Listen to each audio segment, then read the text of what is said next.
Good afternoon, everybody. Welcome to Ready, Set, Thrive. My name is Stacy Soleil, your host. I am the Marketing and Technology Director with West, a Williston Financial Group company.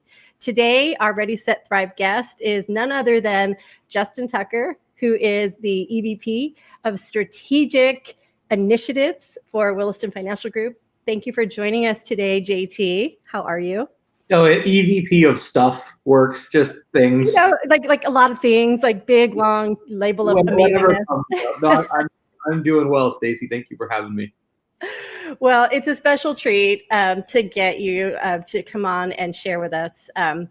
Each week we have different types of guests that come on and share. And one of the pieces of feedback that I've been receiving lately is people that chime in that are watching this that are not real estate related whatsoever. And they still say, I'm getting business information that's helping me move things forward. And I thought that was kind of a nice little added bonus. So today's topic that we wanted to kind of dive into is talking about that. You and I had been discussing about friction and how, oftentimes friction is something that is when somebody avoids a lot of, I don't want any stress or struggle.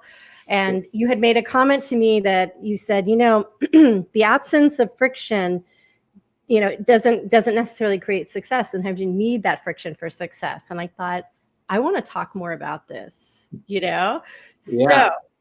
So if you could do me a favor, can you let everybody know just a little bit about your background and how you came into the industry? Because you've got a really cool backstory. So. Oh, I hate talking about myself, so I'll try and keep this short. I know you do. I got into the title industry, just straight out of college, and started in escrow and realized that I was really, really bad at that. Sitting behind a desk, repeating a process, it made me realize how much respect I have for the folks that do that role. And we had a sales position opened up. So I moved into that sales position. And ironically, I was also really, really bad at that. And I just thought, why is this so difficult? I should be able to go talk to people, to try and find ways to add value. But did it very unsuccessfully for probably the first 6 to 8 months, and had a great mentor, kind of with the phrase that you brought up, had a great mentor really challenge me to realize that you got to start adding value to folks, and that success is not the absence of friction. And that if you can actually create some of that friction, or embrace some of that friction, not only with yourself, but with the relationships that you have out there, what can stem from that is actually really powerful. And so at the time, back then, there was a little website called Facebook that had just kind of gone from being a college website where you had to have a college email address to something that you could get just anywhere out. Every average day Joe could have it. So I started teaching classes on it. And I started teaching real estate agents and lenders how to use that. And that turned into more different types of lead gen and website development and branding and video and messaging and all these other things. But it stemmed from the first idea that I ever had to go out and get real estate agents. And that was to laminate their own business cards into luggage tags and then try to offer them those luggage tags for escrow transactions. And I'll give you the spoiler alert on that. It didn't work very well.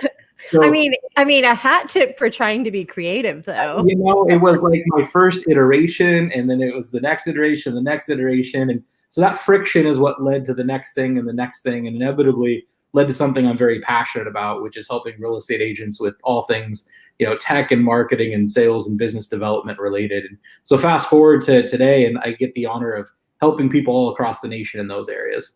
Yeah, and you're very humble, and you don't toot your own horn. So hope you don't mind. I'm going to for just a minute. For those of you that are watching live or that are watching the rebroadcast, Justin has been named over, I want to say, was it in 2017, Housing Wire had said that you were a rising star, when it came to technology and how to leverage it for real estate. You've really been a shining star in this category. So, well, three years later, that just makes me irrelevant. So I need to figure out what the next step is. Okay. Don't step on the compliment. It's good.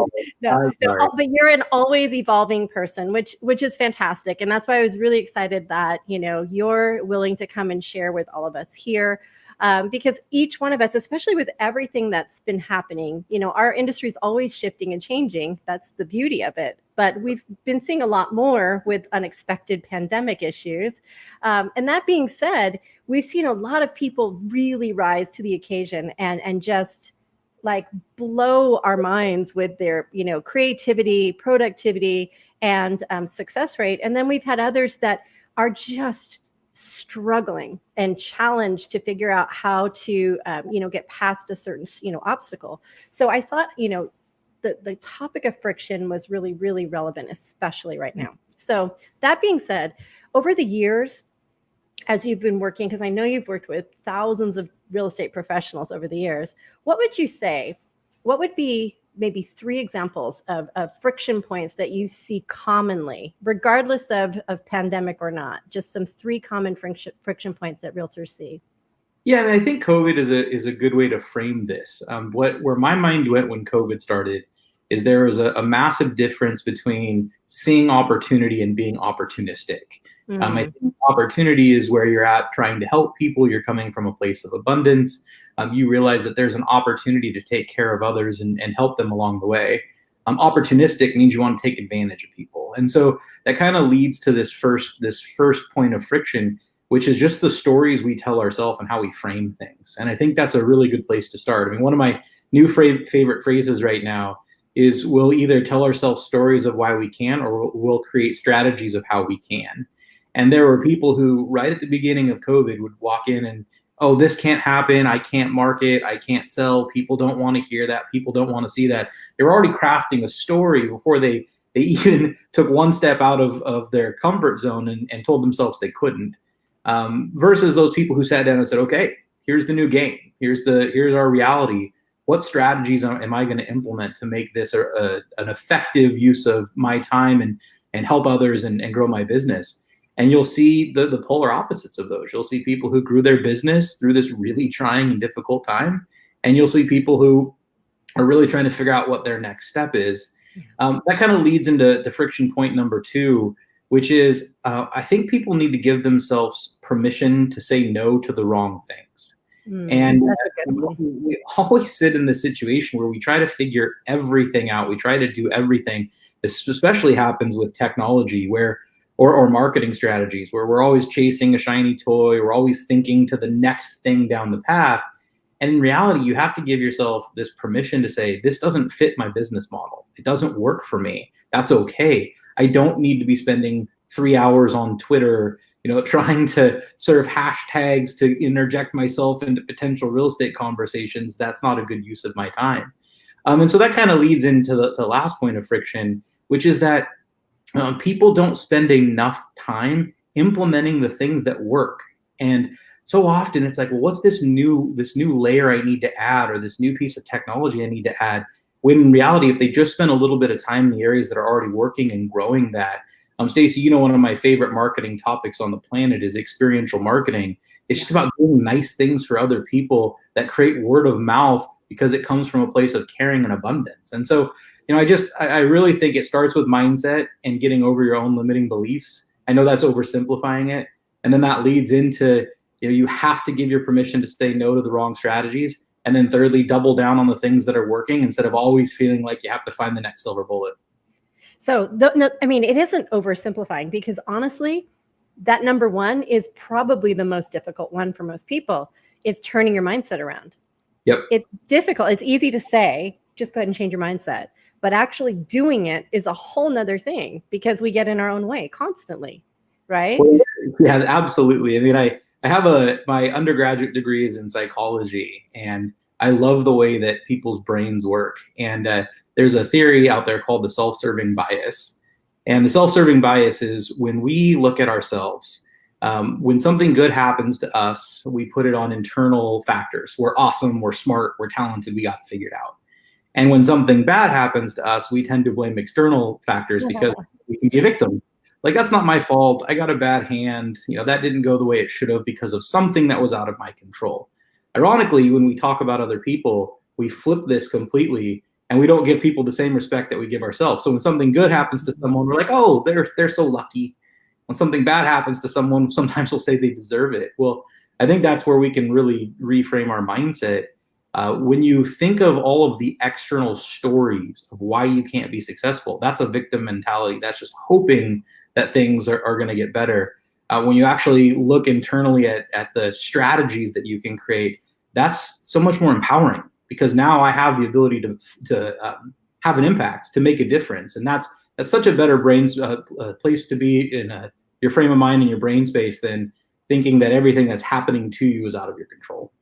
I actually really love that. And, it's all about that intentional decision to change how you respond or how you react. Because like you were saying, I mean, that's a really good point. When you think about the conversations that you come across during your day, and when somebody mentions somebody had something happen, you do oftentimes hear, oh, well, they're just not doing this or that. We don't oftentimes think about, how would I handle this if this was me? Absolutely. What would the dialogue look like? What's the word that we hear a lot, but we practice very little, is empathy. I mean, empathy is the ability to understand the situation someone else is in and relate to it and realize that maybe it's not their fault, and maybe that there is something that you could do to help them. So I just try to reverse that. I mean, when something bad happens to me, a lot of times I want to think, okay, what could I have done that could have controlled that situation differently? Right. And when something bad happens to someone else, I want to say, well, what can I do to help them? And I think especially in a time like COVID, that's the difference between, opportunity and opportunistic, is putting other people first and doing what you can to help. So let me ask you this, because we do see a ton of different messaging out there, and especially with COVID, like you said, there are a lot of folks that took the time to be responsive and figure out what their community needed and then jumped in and did it. In fact, we've had numerous guests that came on to Ready, Set, Thrive that showcased some of those strategies and how it's really impacted their communities. Now, a lot of times what I'll hear people say is, well, I'll see something and then I'll think, well, somebody else already did it. And now if I do it, I feel like I look like I'm a faker, I'm an imposter, and now I'm just frozen in my tracks. So let's talk a little bit about that. So let's say that you're maybe not the first person to the race. Is it better to just not do it? Or should you do that thing, or completely wait till you find something completely unique? It's a good question. I think that goes back to us getting in our own heads. There's another story. When COVID started, my rule for communication was empathy, education, and entertainment. Those were the three buckets that I wanted to be in. I mean, I wanted to meet people where they're at and understand that everyone was digesting this differently, and I wanted to understand where they were coming from. I wanted to be able to educate how things were changing in the title space, the real estate space. I mean, just be a source of education for people. And then entertainment, just because we still have to laugh and have a little bit of fun and not take ourselves too seriously. And so to your question, when you see someone else do something, I don't think there's anything wrong with seeing a good strategy and replicating it in your own business, especially because we have this assumption that everyone's connected to everyone and everyone's seeing it, when that's probably not the case.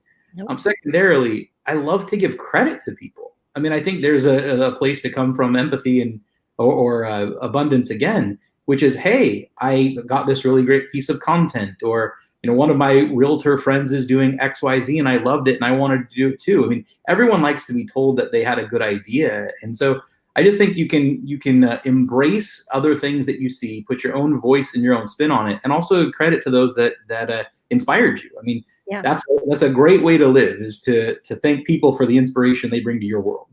No, I love that. And it's funny because I have had a lot of people say to me, I thought about it, but I just didn't do it. And then this person did it, so now I can't do it. And I love hearing that, giving credit and getting in front of your audience, because it may not be the same. In fact, even if someone who's watching this video today or who comes across this later on in the day, doesn't mean that somebody else who's on a different network isn't going to come across something else on a different network that's saying something similar. I mean, not all people can be in all places at the same time. And we can't own communication and ideas and concepts and dialogue and collaboration. Like, we don't get to own that stuff. It's supposed to be there for everyone to take part in. And I don't know, this stat's probably really outdated, because it was probably 3 or 4 years ago that I saw this, but it was that the average person, the average consumer, is connected to 2 to 3 real estate professionals. Well, we are connected to hundreds. So when you go through our Facebook feed, it looks like it's all real estate all day. the average consumer is not going through a similar feed. They're seeing a lot of different things and maybe have one or two people or three people in their world connected to real estate. So I always try to be top of mind with that. And then if you're coming from a good place and it starts dialogue and conversation where you can help people, I just don't know how that's ever a bad thing. Well, and also the reality is people do business with what? With who? People they know, they like, they trust. And if there's something about you that people are drawn to, doing something in your voice, in your personality is going to resonate differently anyway. There's the key. You know? There's the key. I love what you said there. I mean, your voice, be your authentic self. You've heard me say this phrase way too many times, but I don't know why do we market and sell to people in ways we don't like to be marketed and sold to? And it feels like if we put ourselves in those shoes and we know all the things that drive us nuts, then we put on our marketing and sales hat and we do the exact same things to others that we didn't like when they were happening to us. And so I think if you can be authentic, have your own voice, and then, make sure that you're being respectful. I love a concept called permission-based marketing. But if you can be respectful and care about others, then I think you'll get that in return the right direction. Let's talk a tiny bit about that. For those that are looking in and watching permission-based marketing, do they need a handwritten slip saying, yes, I want to hear from you? Well, what would be an opt-in to you? It's the difference between absolutely blowing up someone's inbox with things that you want from them. Oh, I need a lead. I want to sell a home. I need a loan. I want a title order. And saying, my first email would always be something like, hey, I produce a lot of content about the real estate market and about different things that are happening in the economy as it pertains to real estate. Would it be okay if I sent you information like that? That's a place that's coming from a good place where they get to say yes or no. And if they say no, that's an objection and I can start that conversation. But I think we just assume, oh, I'm going to blow up people's Facebook feeds. I'm going to blow up people's inboxes and they're going to just want to hear everything that I have to say. And I just think that one little extra layer of asking permission makes people feel like you actually do care about them and that you're respectful of their space. And I'm a big fan of those little nuances where you put people first in the conversation and they'll pay a lot more attention to what you have to say than if you just start yelling. So as soon as you said that, it made me automatically think of LinkedIn, because as soon as you start to grow your network on LinkedIn, how many people can relate? As soon as you accept that request, like right away, that bot kicks in. Hi, here's my 12 paragraph long pitch on why you should use my business. And you're just like, great. You know my favorite phrase when it comes to that. It's like, Mom, can you at least take me to dinner before you try to take me home? I mean, someone connects you on LinkedIn and it's instantly like, hey, I have a product for you and you should buy this and I can change your world. And you're like, I don't know you. I don't have any pre-existing relationship with you and you just want something from me. I just don't ever think that that's a successful sales strategy in the long run. Well, and it was, so literally last night, I'm going through looking at my requests and I accepted somebody. And the first message I got was, did you know that social media marketing is really important? Mm-hmm. And I was like, what? Like, did you even look at my profile? Yeah, I kind of know that it's important. I'm so bad now when people send me those messages. I'll say, something along the lines of, hey, I appreciate you reaching out. I actually don't have a need for for your product or solution, but if you have any title closings, I would love them. So if you have any referrals for me, I'm just going to flip it back on someone in that moment. Oh my goodness. Well, I think that, hey, that might be a strategy. If you're watching right now, that alone right there might just be like the game changer for you right there. Turn the conversation around. So that being said, I do want to ask you, because you're my favorite contrarian out there, is of all the marketing messages that we're receiving, because we get, at least those of us that are in marketing, we get hit by a lot of them, as well as the consumer who's being marketed to. So what are some of the messages that you're seeing out there that maybe just rub you the wrong way? You're like, whoa, what are we thinking? Why are we going this direction? Well, so this might be contrarian. I love that word. This might be really, really contrarian, but I think we're just trying to automate relationships, and I think that's a fail. I mean, I really think that's a fail. We're trying to just send out bulk messages, one-size-fits-all approach to people, It's about what we want from that person. I'm a big fan on one-to-one or one-to-a-few messaging.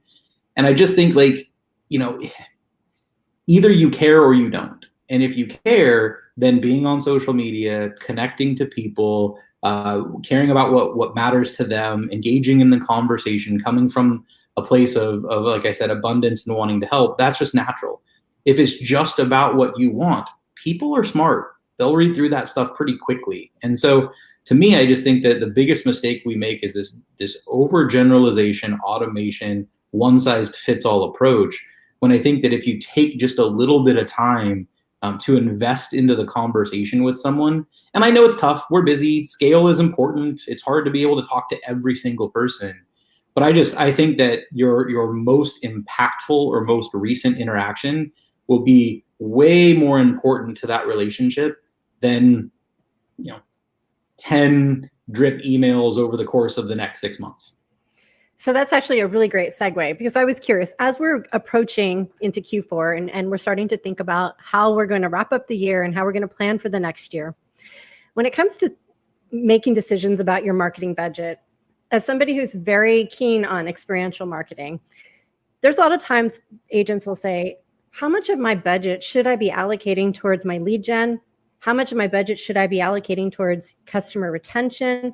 Do you have any thoughts on that?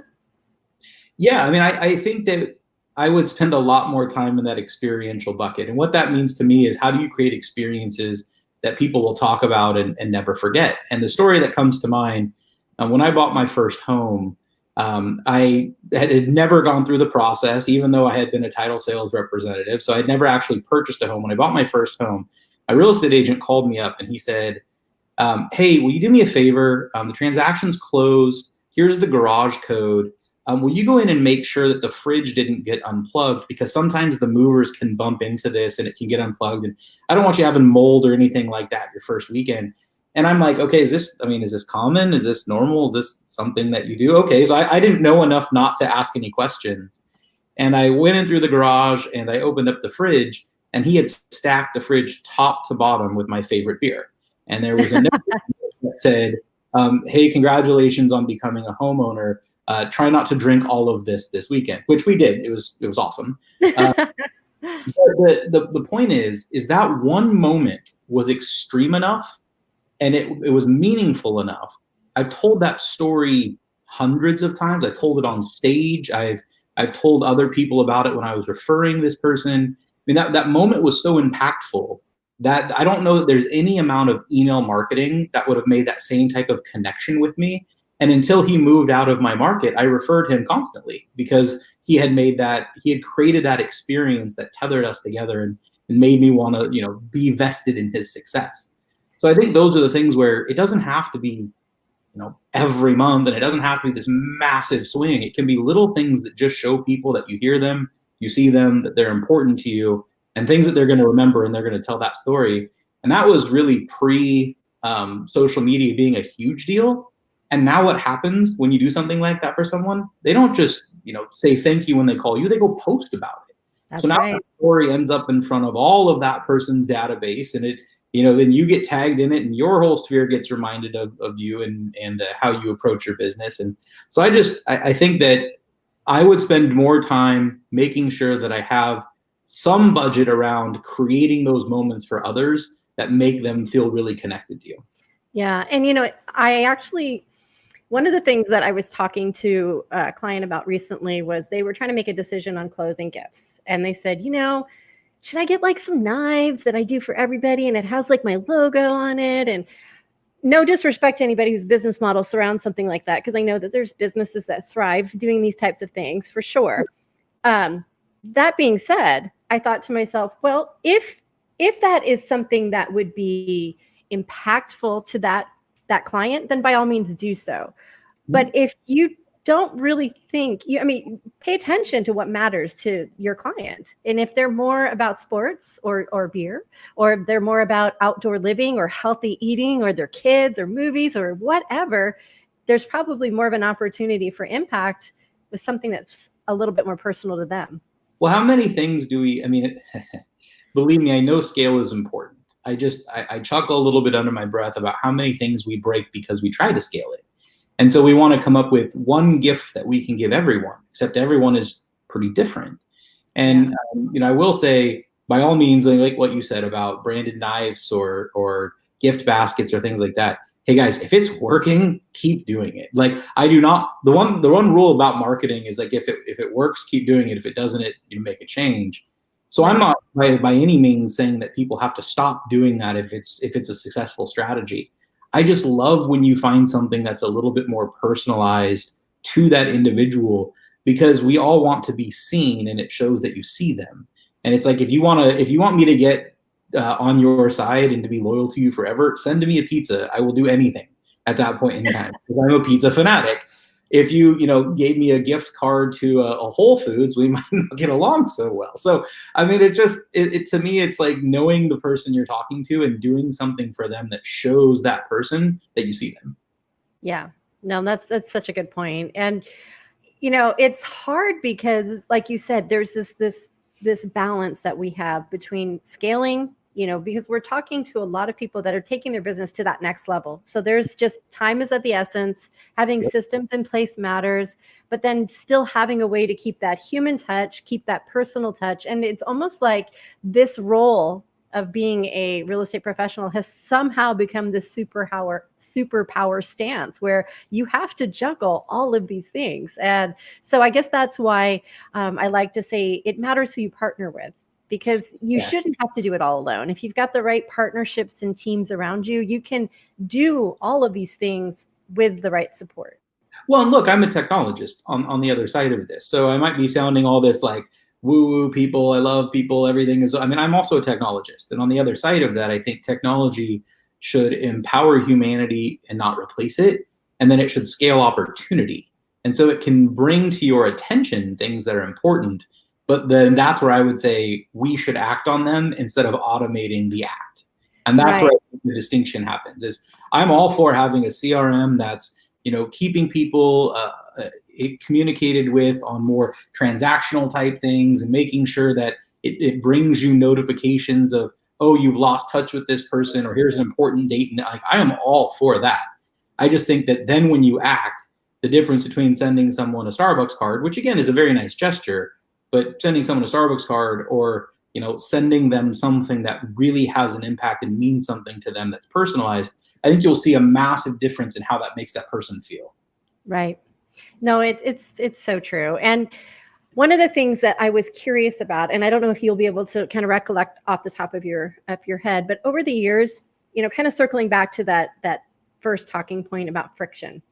So can you think of an example of a real estate professional that maybe met some serious friction in their business, but then was able to overcome that, and then as a result manifested some serious game-changing results in their business? I think that would be a great way to kind of wrap up, to inspire those that are watching that no matter what you're facing, there is a way to get past that friction. And kind of like, what does it take to create the diamond, right? You need that friction, right? Well, So I to kind of in line with what we were talking about, one of the friction points that we'll end up with is, let's say, we have a real estate agent who's decided to automate a general marketing piece to their database. And they just sold, 5 or 6 homes the last couple of months. But then the next thing that comes out in their marketing is, 6 tips to staging your home. That means 6 people that you just sold a home to now think you're trying to give them advice how to stage it to sell it. And so that kind of leads into where this story is going, where I had a real estate agent that really started to just try to automate the entire process. And it was mass email marketings, and it was multiple touch programs. And there was this frustration point of, why am I not getting a response? And so we focused on 2 things. We focused on, one, taking those relationships to a personal level. And then we focused on what I like to call compelling statements. It's the thing that you say to someone when someone asks you what you do for a living.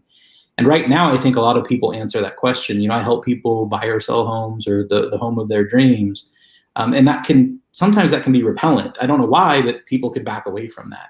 So we went through this whole process of like, well, I don't know what my message is, what my brand is, and how am I going to position it? And what's my compelling statement? On the other end of that, just by changing the way that he positioned what he did for a living, he was able to double his business and then double his business again the year after that. And so I just think that that's where we start to think about how we position what we do, and how we start to think about, are we automating really important functions that should be conversations we're having? And even if they're tough conversations or uncomfortable conversations, they're the right ones to be having. So, I think we need to embrace those moments where that friction happens, step back and say, what's causing it? And what's the next thing I'm going to try to move it forward?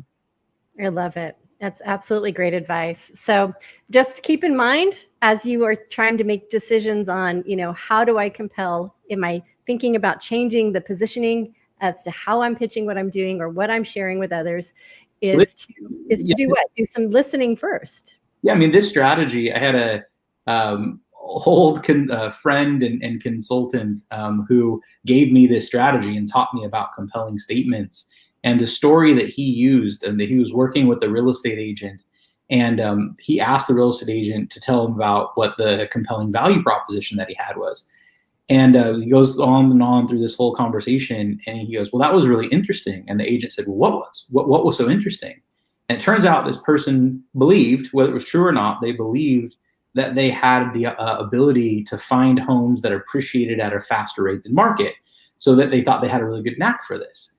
And his comment to that agent was, all I want you to do is to say to people, when they say, what do you do for a living? Say, I specialize in helping people find homes that appreciate at a faster rate than market. That's it. And the conversations that created, well, how do you do that? Well, tell me more about that. Well, then the person got more sophisticated at it, because they had to have a good answer for it once people said, how do you do it?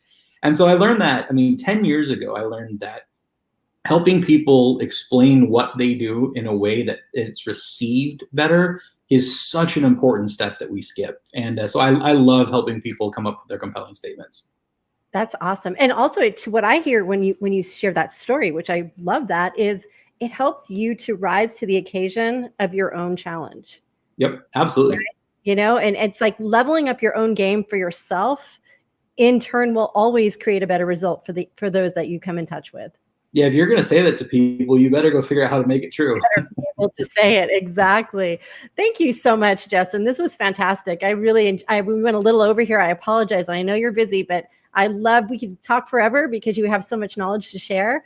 So thank you for sharing with us. Do you have any final thoughts you want to put out there? Or? No, I just appreciate being invited on, and I love that you're providing this type of content and value back to your audience, and it comes from a great place of wanting to help people grow. So I tip of my cap to you, and you doing this to help people. It's fun to be able to be a part of it. This is a really fun group of people too. So thank you, everybody who joined us live. Thank you if you're watching the rebroadcast. Thank you again, Justin Tucker. Happy wonderful day. And everybody, until we see you again next week, be sure to stay ready, set, and thrive. Bye now.